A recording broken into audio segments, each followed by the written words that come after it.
Hi, I'm Bob Wormsley from INSYDIUM, makers of xParticles and Cycles 4D. And in this tutorial, we're going to be rendering this scene with Cycles 4D.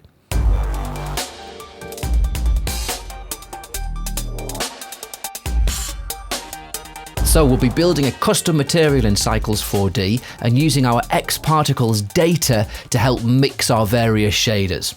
We'll then set up some lighting and we'll go on to the final render settings. So let's get started. So here's our particle animation in Cinema 4D. This is the scene that we built from tutorial 1, and I've got my cache object with my emitter cached, and I've deleted all those other elements that we used to simulate this scene because we don't need those anymore. So what we've got is a camera from this angle, which is showing the way in which these plumes are drifting upwards, and we've got this nice fluid-like languid motion, which is looking pretty nice and pretty organic. And what you want to do is you want to choose a camera angle which is going to give you kind of plenty of depth, so we'll get some nice shallow depth of field effects and a little bit of kind of parallax as the ones are moving in the background, slightly differently to the ones that are moving in the foreground, and this is going to give us a nice look. So I'm happy with this camera angle. So the scene starts and they come up and they drift up like this, and then once we get to about, I don't know, frame around here, it's starting to get a little noisy, but we're going to be cutting away from this scene at around this frame anyway. So it doesn't really matter that they're getting noisy. And this within the reel is quite a short shot, and it kind of comes up and then it cuts to the next shot. So that's going to look good. So let's just lock this camera down so we don't accidentally make any changes, because I'm happy with that position. So we'll go to tags, Cinema 4D tags, and we'll put a protection tag on the camera, which means even if we try and move it, we can't. Good.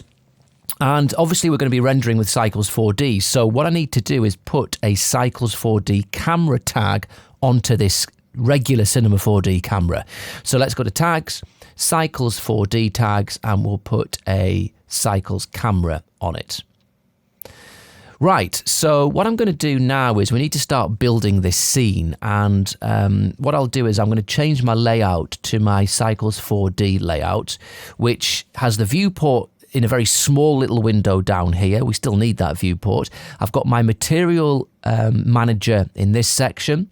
Above it, this is my node editor where I'll be building my Cycles 4D material, and I've got my attributes, my object list here where we can adjust the attributes, and I've got my real-time preview in this window here. So I'll just pause that for now. Let's put it down to 10 samples. And at the moment, if I hit render, it's a black screen, and that's because we're not able to render anything because a couple of things. We have got no lights in our scene, and the only object in our scene is our emitter, and there's no material on it. So what we're going to do to build this up, let's put, we're going to make an emissive material first. So this is going to be the material, which is going to be the blue glowing particles, which are emitting that gorgeous blue light. So that's where we're going to start. So what I'm going to do is go to Create in the Material Manager and go to Cycles 4D and Surface, and we're going to make an emission because we want something to be spitting out light. And the emission is just one node. It's the emission shader here. It has a color and a strength.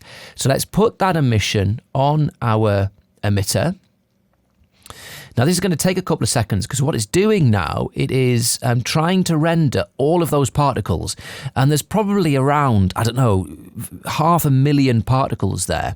And what Cycles is doing, it's creating a sphere instance for every single particle and applying this emissive material to it. I'm just going to reduce that size down a bit. So at the moment, it's just a big blobby mess, and that is because the radius of the sphere instance that Cycles has created is way too big, so it's all just becoming this big homogenized mess. So what we need to do is adjust the size of that instance. So the way in which we're going to do that is we need to put a tag on the emitter so we're able to make adjustments. So let's go to Tags, Cycles 4D tags, and we're going to pick the Cycles instance tag. okay, which gives us these options. Now, at the moment, by default, it creates sphere instances with 24 segments. So if you imagine a sphere with 24 segments has got a lot of polygons, and then that is being multiplied by 500,000 particles. So it's having to create, draw and render an awful lot of geometry to render this, which is going to be very slow. So we're going to do a couple of things. Instead of using the default spheres, we're going to use cubes because cubes only have 6 polygons, so it's far fewer. So to do that, what I'm going to do is I'm going to bring a cube into my scene. I'm just going to pause that renderer for now. So here's our huge cube in our scene, and we want to make this way smaller. So I'm going to make that, I don't know, 5 by 5 by 5 centimeters. And then go back to the instance tag. I'm going to drag my cube into the objects. So now the instances are going to be this cube, not the spheres, which means they're going to be quicker to render. So if I hit play, now it's going to be instancing cubes instead of spheres. And it's gone black. Why has it gone black? Well, that's because when we're using an object to instance, you have to put the material on the object itself. So let's grab this emission texture and put it on our cube object. So it'll reload, it'll redistribute, and see that happened an awful lot more quickly. But it's still, this cube is way too big. It's blowing out the scene because they're so large, these instances.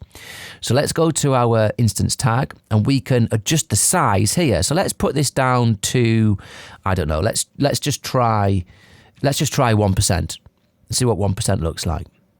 Okay, so now we're immediately seeing the detail of our simulation because our cubes are small enough to reveal that detail. So this already, without doing anything, it looks quite nice, doesn't it? Let's put a bit of size variation in there as well. Let's put, I don't know, say 5%. Okay, so now we have our cubes and they're emitting white light. And, well, not quite white. They're emitting this coloured light here. All right, and they each are emitting the same strength. So now what we want to do is we want to start colouring this emission, and we're going to do a couple of things. The colour we are going to get from a black body object. So let's right click in here. Oh, undo, deleted that. Okay, and we'll go right click, converter, black body. And we're going to put the colour of the black body into the colour of the emission node. And it's going to update, and we're getting this kind of burnt orange look. And that's because that's what colour comes from this temperature in a black body system. So what we're going to do is we're going to keep that colour, but what we'll do is we'll just shift the hue. So let's go right click and go to colour, hue saturation value. And we're just not going to keep everything else the same, but let's just knock this hue down, and we want a kind of cyan colour. So there we go. And we can make adjustments to that, but that looks pretty decent. All right. So I'll tell you what, I'm just going to go to show attributes and take that off because I can use my attributes in my attributes window down here. So I don't need to see my attributes in this node editor as well. Right, so I'm just going to go to an earlier frame where we've got fewer particles. All right, so there we go. We have got our cyan-coloured particles and they're emitting light. So now what we want to do is we want to adjust them. We don't want all of them to be emitting the same strength light. And so for the first time, we're going to utilise the black and white colour that we cached into our particles. You see our particles are black and white, and this was defined by the noise pattern from where they were emitting. So how do we access that information in Cycles? Well, we've got a particle information node. So let's right click, input, particle info node. And this comes in, and this is all the data that we're able to farm from our particles and access within Cycles 4D. So there's an awful lot of data in there that we can use. We're just interested in the color channel because that's where we save these black and white values. So what we're going to do, if I just take this color value and put it into the strength of our emission object, Now we're getting different levels of light being emitted on the particle depending upon the black and white values of the original particle simulation. All right, so that is very interesting. But it's not quite what we want yet, because we want only some of these particles to be emitting blue light, and some of the particles I don't want to be emitting any light at all and only be seen when they're reflecting that or taking on some of that blue light in kind of a diffuse way. So what we need to do is we want to use these black and white values, but we need to clamp it a little so we're only getting some of them. So the way in which we clamp that is we convert this colour using a converter colour ramp. So if I stick that colour ramp in there, and we want the colour, not the alpha, what is happening is this. I'm just going to... So this is the output. If I highlight this, this is coming from the particle information, and it's black and white values. By feeding it into this colour ramp, what I've done is I've effectively normalised that. I've made the darkest particle black and the lightest particle white. So let's hit that, and it'll look the same, but a bit more contrasty. All right, so that's very useful in its own right to normalise a black and white image.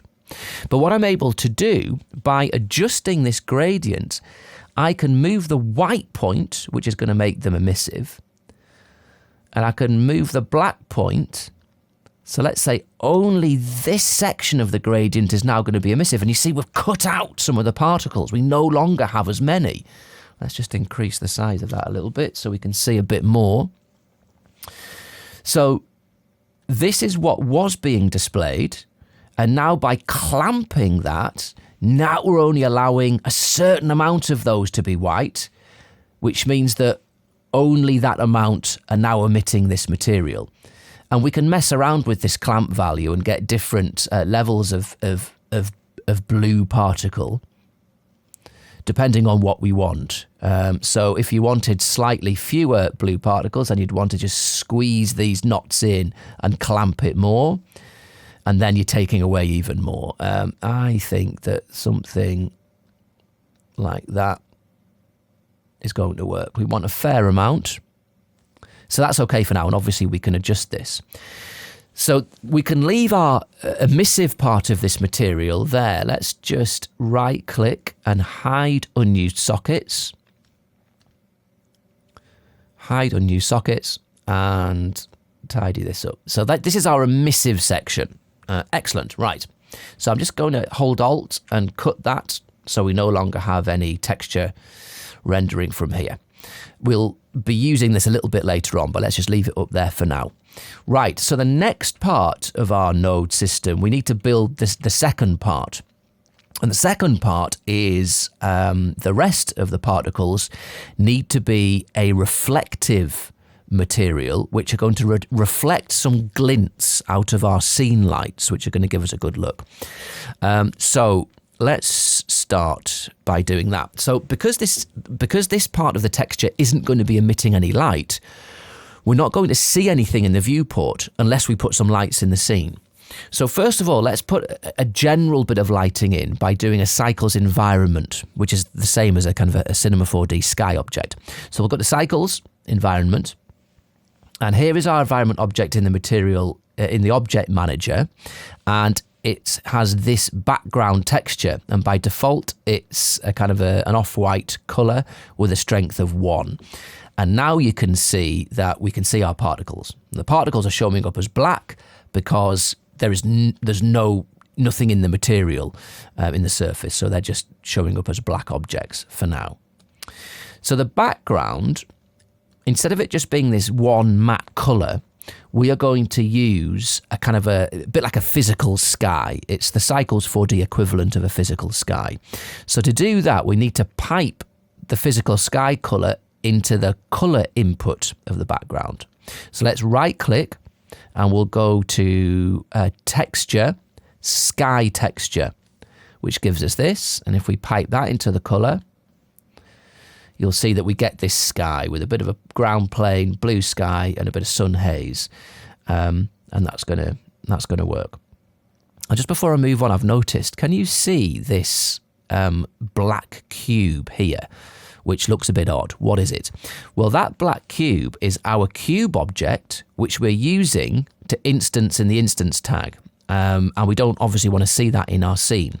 So what I'm going to do with that is just go to the coordinates of the cube and just put a massive value in the X, hit return, and that will just get rid of it out of our scene.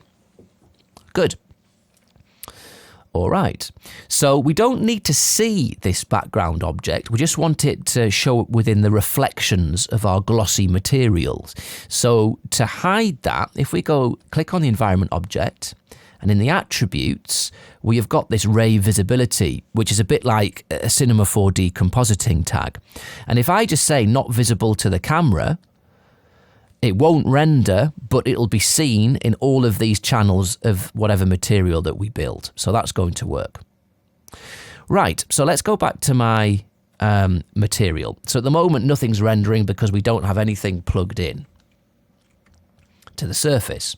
So what we want to do is make a new material. So I'm going to start off by making, we're going to go for shader, and we're going to go for a glossy material. And glossy just means a highly reflective. So if I put that glossy into the surface, and we'll render. So now we have a white, shiny material. And if you look closely in the real-time preview, you can see that some parts of it are blue, some parts of it are yellow, very faint, but they're there. And that's because this glossy material is reflecting the blues and yellows in that sky object. So it's working so far. This is being illuminated by the sky. All right, very good.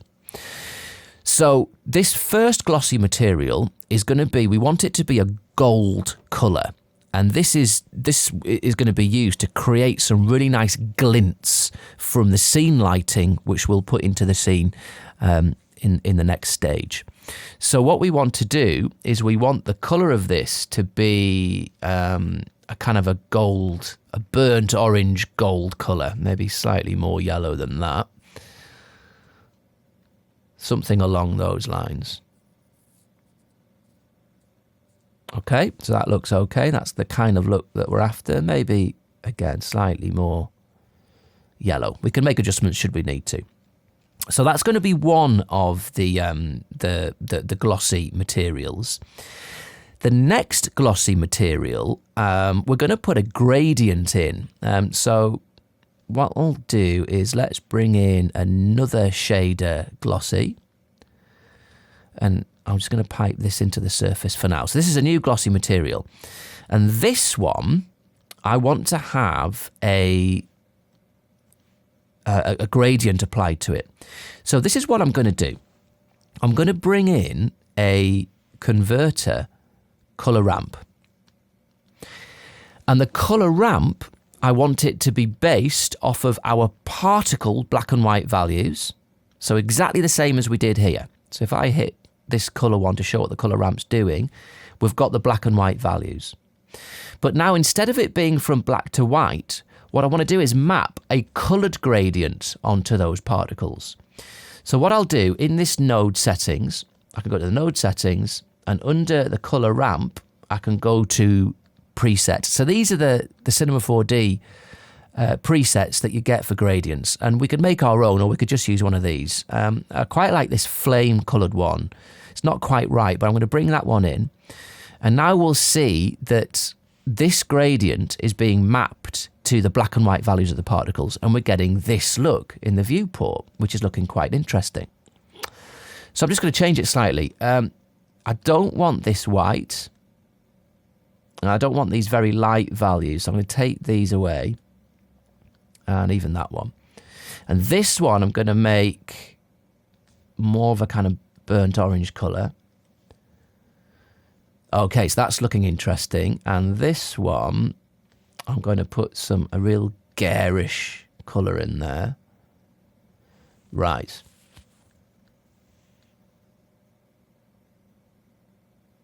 Okay, I like that.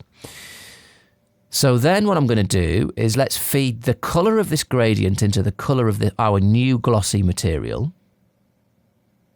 Okay. And now what I want to do is I want to mix this one with this one. And so the way in which we do that, I'm going to go to right click and go to shader, mix shader, and I'm going to put my gold glossy in the bottom, my multicolored glossy in the top. And now if I hit this, we'll see that we're getting a mix between those two. So it's looking gold, but we've got the hint of those colors coming through. And at the moment, let me just zoom into this node. At the moment, it's mixing it by a factor of 0.5. So it's equally mixing the multicolored with the yellow.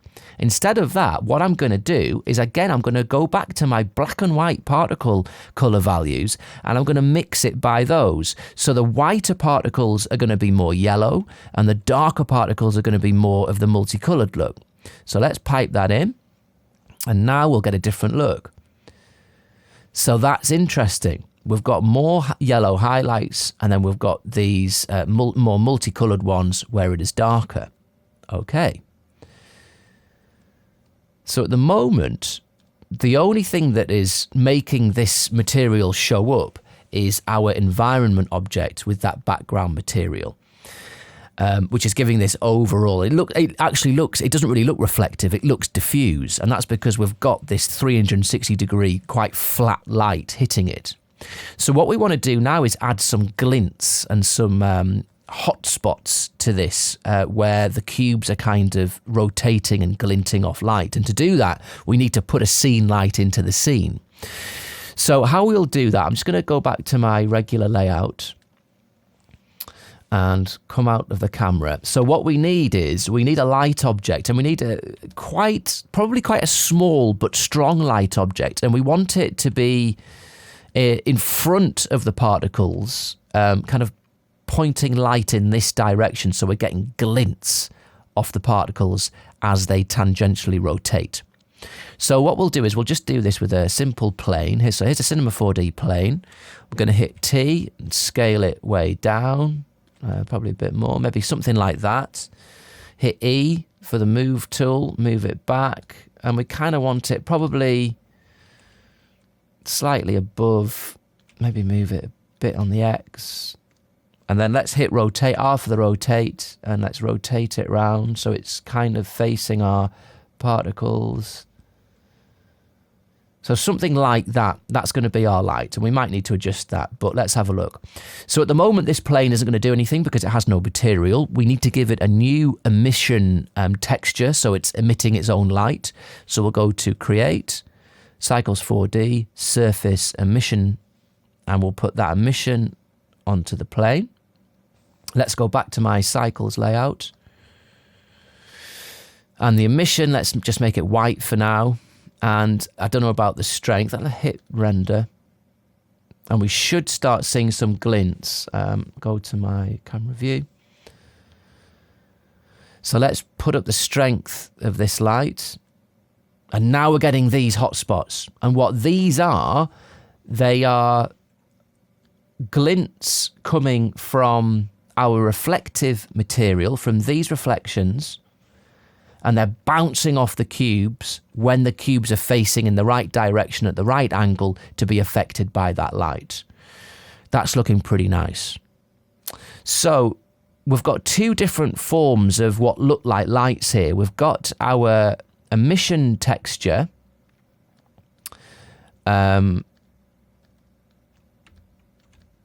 and we have got our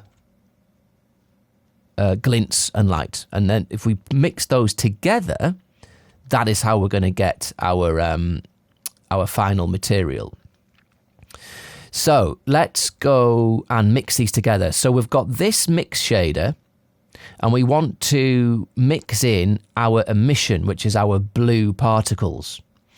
So the way we do that, we're not going to mix them, we want to add them on top. We want this kind of to be an additive mix. So let's see what we do. We go to right click, shader, add shader, and we're going to put our reflective glinty ones on the bottom and our blue illuminated ones on the top. And now if we see the result of the add shader, this is what happens. We've got our blue particles with our hints and glints coming from the reflections, which will flicker on and off, and we can then pop that into our surface. Okay, so that's looking pretty good. So at the moment, I know that it's getting near to the look that we want, but admittedly, it looks a bit speckly and a bit odd in the viewport. And that's because with this type of particle render, where you can actually see the individual particles, this isn't a 50 million particle simulation where the particles, single particles are invisible and it becomes like one homogeneous milky particle mass. This isn't that. This is a kind of a lower res particle render where you're actually supposed to see individual particles. And with those types of scenes, the scene is made and the effect is made by a few things which are more of a compositing thing. It's made by the blur caused by the depth of field. It's the camera angle with a bit of parallax, and also it is the way in which you color correct and you add glow to the particles. So that's how we're going to get that. So let's start bringing some of those elements in. Let's start with looking at depth of field first. So we have our camera, and at the moment everything is in focus because we have no depth of field set. So what I want to do is set which part of our scene is going to be crisp and in focus. And to do that, we'll hit the camera, and in the object tab, we have this focus distance amount. So if I hit this pointer, I can then point at any part of my scene and it will focus in on that point. So I'm going to hit, I want this bit, this detailed bit here and this bit here to kind of be in focus really. So I'm just going to click on this, just guess. Now nothing has happened, but if I now go to my cycles, my 4D camera tag, here I've got my depth of field settings. And if I increase the size, you'll start seeing that parts of it get blurred out. So let's, I don't know, 0.06 maybe. Okay, so now this rear one has blurred out a lot. This bit is in focus, and we've got various bits in and out of focus. And that's looking quite nice. I'm just going to blur it out a lot more, actually, just so I can get a better understanding of where we are with that focus. And I'm going to increase this size so I can see a bit more detail as well. Okay. So I kind of, this has got some really nice wispy detail here, and this is what I want really to be in focus. So I'm going to go back to my camera, and let's see if we can get that part more in focus. So let's just try clicking here. No, that's not the right bit. So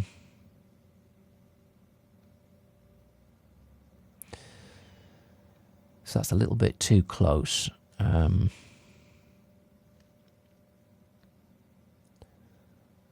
just going to use this slider now to edge it to see if I can make a difference this way. So that's starting to come more into focus. Okay.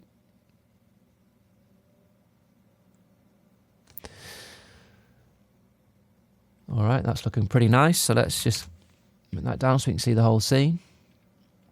All right, so that's looking pretty good. So we're going to have these two areas of nicely in focus particles, and everything else is going to be out. I don't want this to be such a shallow depth of field. So let's pull this back down to 0.06.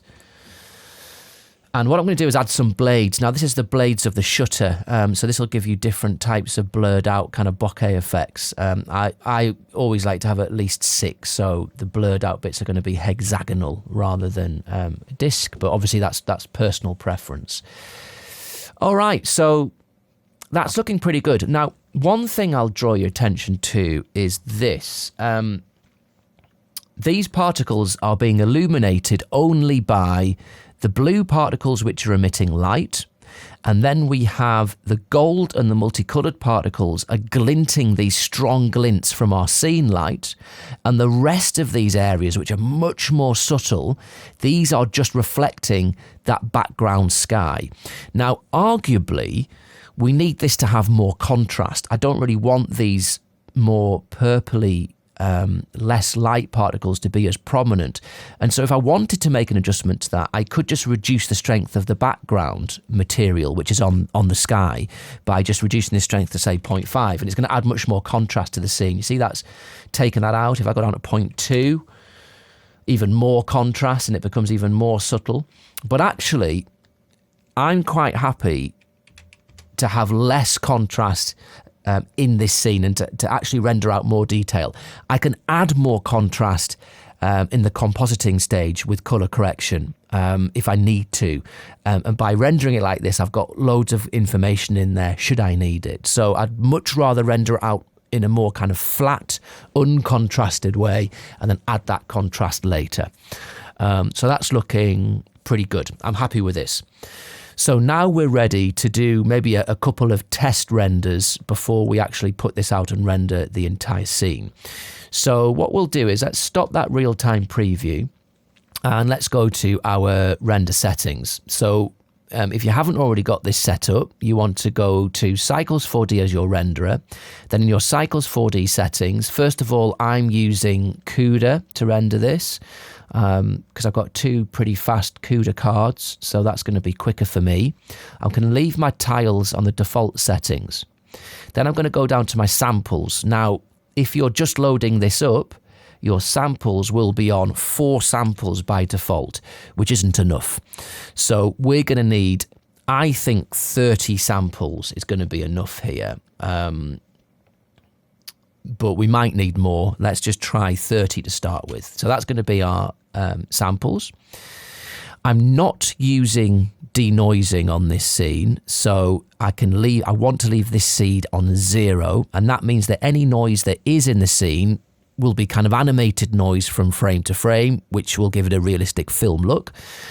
So we'll leave that as it is. Then we're going to go down to my light paths and ray depth settings. Now, by default, your default settings will be something like that. Now, your maximum ray bounce is set to 1 isn't going to be enough to get the best quality here. We want some glossy depth, so we've got some really good quality reflections. To get a glossy depth of 4, you then have to put your max ray bounces at 4, otherwise it's not going to take this into account. So we'll put our ray bounces at 4, glossy depth at 4. I think that'll do for now. And let's just do a test render on this. So we'll go to output, going to select current frame, and we're going to do it to, let's do a full render output at 1080p.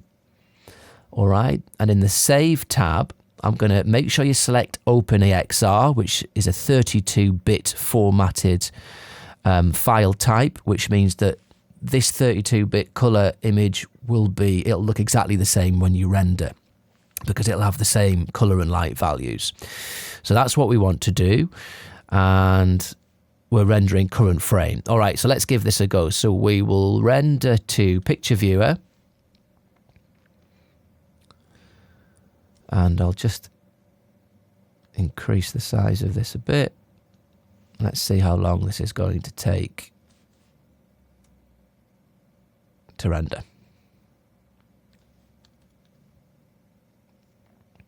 So it's not the end of the world. We've got, 20 seconds odd. And what we're really looking out for here is in the blurred out areas, how much noise is still there. There's a fair bit of noise in this really blurred out point. And in this part of the animation, there's a fair bit of noise. So what we need to do, so that took 37 seconds. So what we need to do is make a decision. Can we live with this amount of noise, or do we need to up our sample amount? So what I'm going to do, I'm really liking the look of this, by the way. That's looking nice, but I think we could perhaps get away with having slightly more samples. So I'll tell you what, we'll do a comparison. Instead of upping the samples, I'm going to keep the samples exactly the same, but we're going to try doing a render with denoising. Now I'm going to activate it and I'm going to keep the radius default at 8, but what I'm going to do is reduce the strength because I only want a slight bit of denoising, otherwise it might blur some of the detail out. So I'm going to put the strength down to 0.1, and the only other thing I'm going to do is change this seed amount to 1. And if you're using denoising, you don't want any noise that is created in the scene, you don't want that noise to be animated. You don't want it to have a random seed, because then the denoising is going to change from frame to frame and you're going to get these weird blurring artifacts. So by clamping this seed to 1, it means any noise will be the same in every single frame, which means that your denoising will be consistent throughout. Right, so let's just have a render of that now. So this will take slightly longer. That previous render took, 37 seconds. So this is going to render out all of those samples in exactly the same way. And once it's finished rendering the samples, it'll then apply that denoising to it. So it's going to take slightly longer, but not too much. I mean, it might be 10 seconds longer, if that. So we're getting through. It's denoised some of the tiles. So we're specifically looking at these more blurred out areas. And let's see. So we can see that it's denoised this bit. And it's done a good job. So you can see that there's no noise in there now. And we haven't actually lost any detail from our particle part. And this bit has been denoised pretty nicely as well. And it's had a 6-second hit on us. And I can live with that. I think that's pretty decent. Okay, finally. So this technique is going to be made by 2 post effects that we are going to use. Motion blur is going to make this look fantastic, and also glow. Now we could do both motion blur and glow in Cycles 4D. I'm just going to show you how we would do that. I'm not going to use Cycles 4D for the final render for this. I'm going to do just a 2D motion blur and glow effect in my compositing software. But let me just demonstrate how you would do motion blur. You would go to your render settings, Cycles render settings, and here under the light path and ray depth menu is the motion blur menu, and you would simply activate motion blur. And then the controls for the motion blur take place in your Cycles 4D camera tag. And if I just scroll down here, we have a motion blur setting. So the motion blur position tells you where it's blurred from, the center of the object or the beginning of the direction of movement or the end of the direction of movement. Normally you'd keep it in the center. And the shutter time is how long the shutter of the camera is open for. So if it's open for a longer time, then the motion blur effect will be loads more. If it's a shorter shutter time, there won't be as much motion blur effect. So what I'm going to do, I'm going to render 1 motion blur frame because it's a fantastic effect in Cycles, but it has a big impact on your render times because it's having to effectively render 3 frames at once to work out the before and after positions of the particles. So with it activated, I'm going to hit render.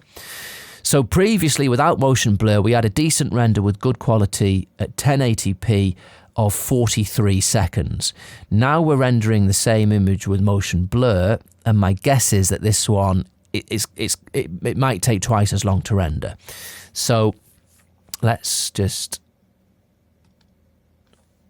dolly out and look at this full effect. So you can immediately see that we have a motion and blur effect here. If I move up, there we go. So there's the motion blur, and it's fantastic, accurate motion blur for each particle. The ones that are moving more quickly obviously are causing more of a blur than the ones moving slowly, and it's looking really great. It does a fantastic job of realistic motion blur. The problem is that it has this hit on your render times. So already we've been rendering for a minute and we haven't got the entire frame done. So we'll keep going. And we're looking at least double the time. It could be even more. So what I'll do, I'm going to stop that there, because I'm not going to do motion blur in Cycles, and because I know for this scene that a post-effect motion blur in my compositing software is going to work just as well for our purposes. All right. Okay, so we're ready to do a final render without motion blur. So I'm going to go to my output settings and I'm going to put all frames. I'm then going to go to my save settings. We're going to save it. Make sure you hit OpenEXR, and you're going to put your save file path here. And once that's done, we're just then going to render to picture viewer and fire this one out. So what I'll do is I'll pause the tutorial here, I'll get it rendered, and I'll return when it's finished. I'll tell you how long it took to render and then show you some compositing tricks in After Effects. So here we are in After Effects. That render took about 2.5 hours to complete, and here is our final simulation, and it's looking pretty nice. The only thing I'd say about it is that I think we've got the speed of our simulation. It's developing a little bit too quickly, and I think to get more of a feel of the scene that was in the xparticles reel, we'd probably want to slow down this simulation somewhat. So we could do that in the Exposure Effects simulation speed settings. But for now, this is fine. It's looking nice. But what we're going to do is just do a couple of compositing techniques just to make this pop a little. Because as it stands, we're getting this these nice different materials working well together. We've got the consistent blue glowing particles. We've got these darker purple particles, which are providing the nice contrast between the light and the shade. And then we've got these really nice orange and multicolored glints coming off. And these are the reflective surfaces bouncing those scene lights. So it's all looking nice, but it's looking a little bit too flat. So let's do a couple of things in post to make this pop a wee bit.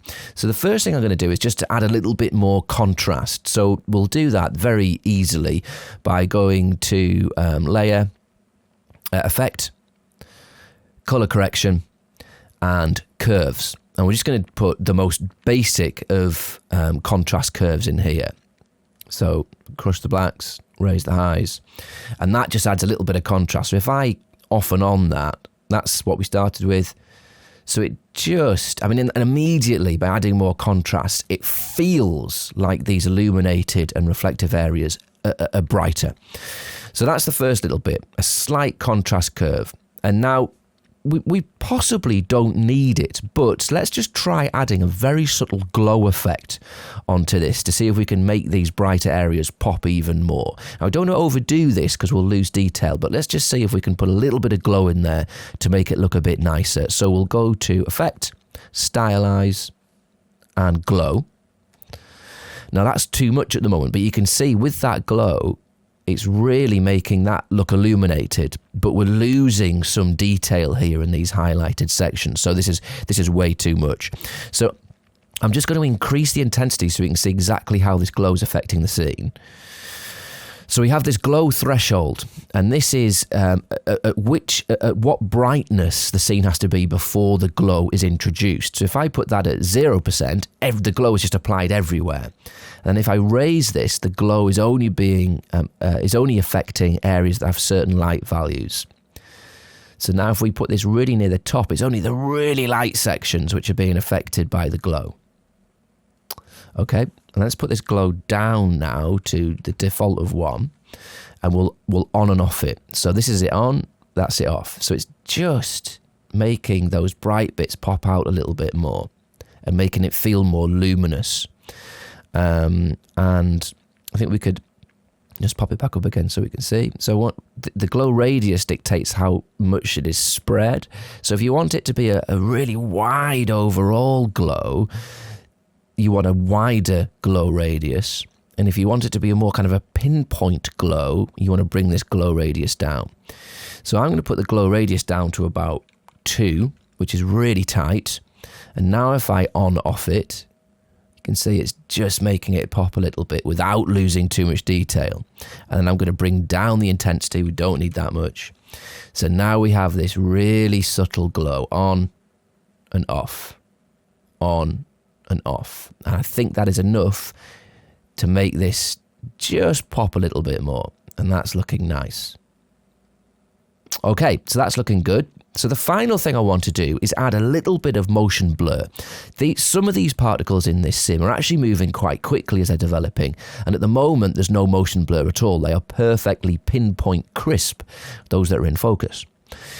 So you can get third-party plugins that do motion blur, and they're fantastic, and you can get motion vectors out of Cinema 4D to ensure that your blur is super accurate, and they're excellent plugins to use.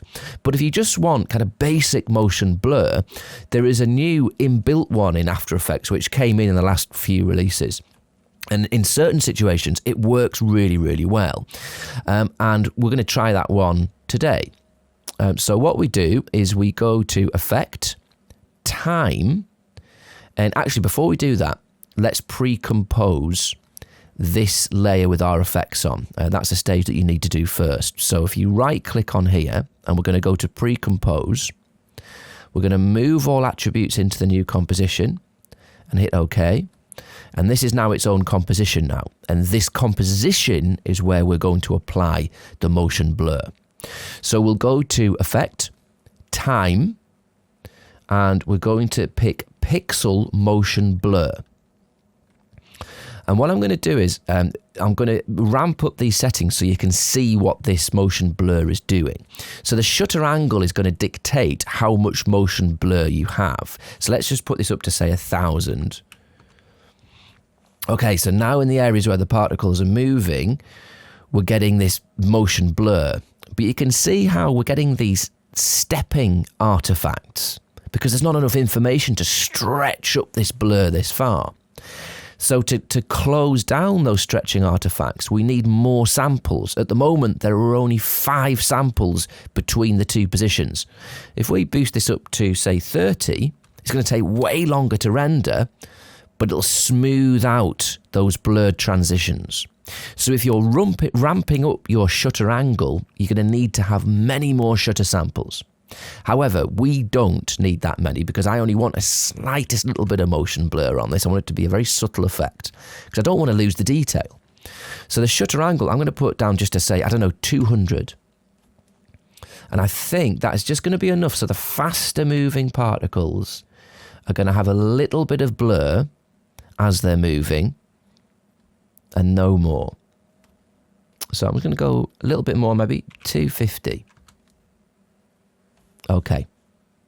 And that's it. That's going to be done. Okay, so very simple compositing techniques there, which will make quite a lot of difference. A curve, so contrast, a tiniest little bit of glow, and then some inbuilt After Effects pixel motion blur. So I'll render this one out, and then we'll play it back in real time, and we can have a look at the effects. So here's our finished render with those subtle compositing effects rendered out. And you can see that that contrast, the glow and the motion blur just helps this scene pop a little bit more. It makes it feel really luminous and gives you that feeling of realistic movement. So that's it for this tutorial. That is rendering our particle advection scene using Cycles 4D. If you want loads more xParticles and Cycles 4D tutorials, please go to the INSYDIUM YouTube channel. Here you can hit subscribe and then you'll immediately get all of our brand new material as soon as it's released. So until next time, I'll see you later.